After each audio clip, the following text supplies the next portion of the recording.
Hey everybody, Josh Brown here, and I am sitting out on my porch on this beautiful Friday, and I want to let you know a little bit about what's going on with Redeeming Grace Church. I know a lot of churches across Rapid City are opening up this Sunday. Some opened up last Sunday and are having live gatherings with different social distancing and that kind of stuff. I know our mother church, South Canyon Baptist, is working that out even as we speak for an opening this Sunday. So some are probably wondering what Redeeming Grace is going to do, and we will continue to be doing live streams.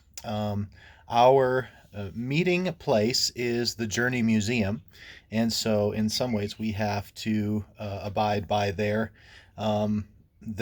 protocols. And so here's what the Journey is dealing with. Number one, they kind of fall in kind of a no man's land. They're a retail space, they are an entertainment venue, and they are a city building.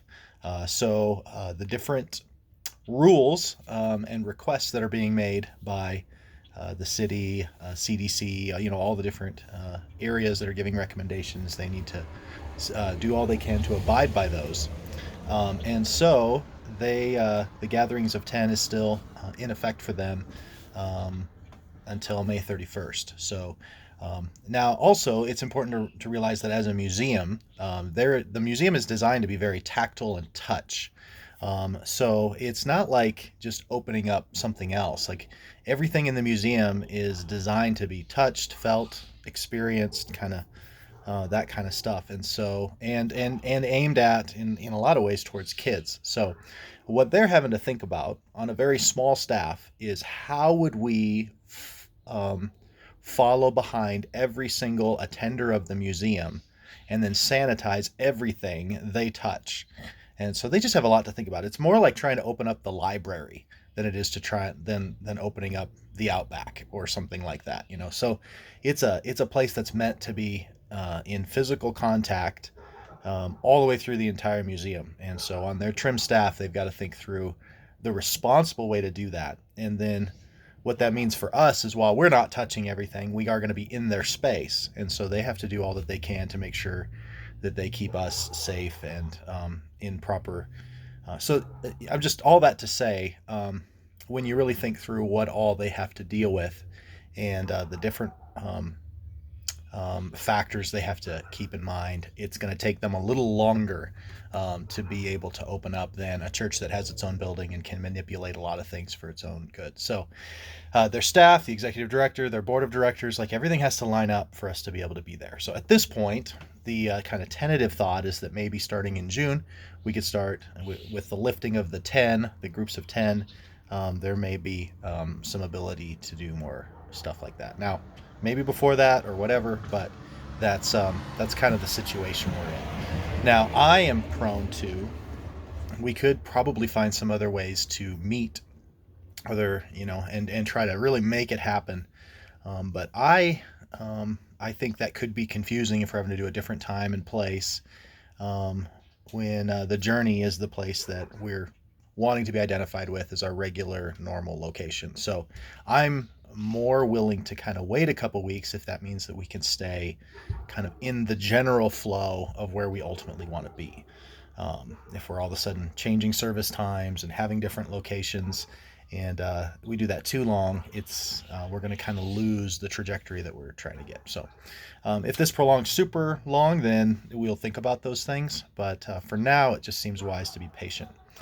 Also, last year, I spent months and months trying to find a location to meet. And I didn't share a lot about this, but I struck out a lot. There were just very place after place after place was really unwilling to have us, or and so um, uh, the fact that the journey kind of rolled out the red carpet and have been such a good partner for us has really made me want to uh, has really cultivated in me, I guess, a loyalty to them in a way that, man, I would really, um, I really want to hang in there with them. I want to encourage them. I want them to know that we want to be there. They want us to be there, and we're willing to be patient and hang on a little bit to maintain our close connection with them because they've been willing to take a chance on us and be identified with us. And so I feel it feels right to me to be patient on the live gatherings, and that it's worth it to wait a few weeks just to keep things consistent and to keep that partnership strong. So that's kind of where that's at.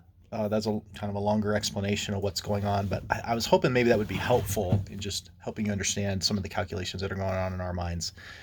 Also, as we think through the different spaces, and I kind of think that even if the groups of 10 and the journey is able to be open, social distancing I think is going to be around for a while. I think months and months. Social distancing in terms of nursery, in terms of childcare, in terms of how many people can fit in the theater, what that's going to look like. I think it's going to take quite a while for us to get back to normal.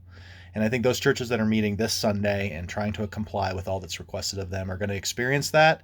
And while it's going to be good for those churches to see each other, that's going to be sweet, it's also going to feel super weird and not normal yet. So I think all of us need just to have our expectations that this is going to probably take 6 months before we're back to the kind of interactions we were before, and maybe longer, because by the time we get back into that, the virus might be making a second wave, and the city may have to.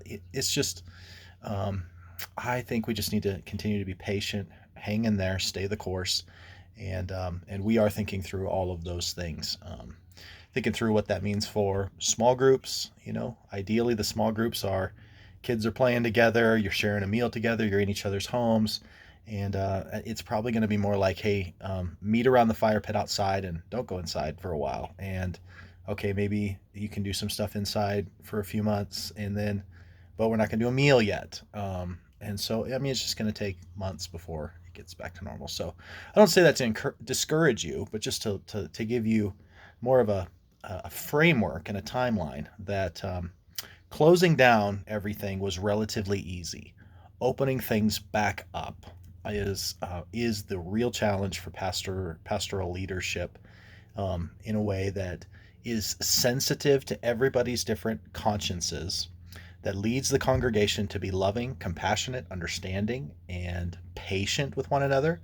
The local gathering is not a place to make some big statement. So if someone's coming in going, I'm just going to hug everybody just to show how dumb this virus thing was, that is not loving. It's not godly. And it's using the gathering of the church to make a statement that is just not what the gathering of God's people is meant to be about. So it's just going to take some time as we figure out who's comfortable with masks, who's not, who is a handshake, is a hug, those kinds of things. And so if you're one that tends to want to disregard some of that, I would encourage you to just dial it back a little bit and just be patient that not everybody feels comfortable with those things, and don't put them in the position of either stiff arming you or kind of living with anxiety through the rest of the service. Like, I just don't put people in that position. So those are just a few of my thoughts, what's going on. So all that to say, Redeeming Grace is going to continue with its live stream like normal. We're able to live stream from the journey, which is exciting. But we won't be meeting live quite yet. So there you go. Thanks for tuning in and paying attention to this, and hope there was something that was encouraging and helpful, and God bless you. Thankful for each and every one of you, and I hope you enjoy this beautiful Friday.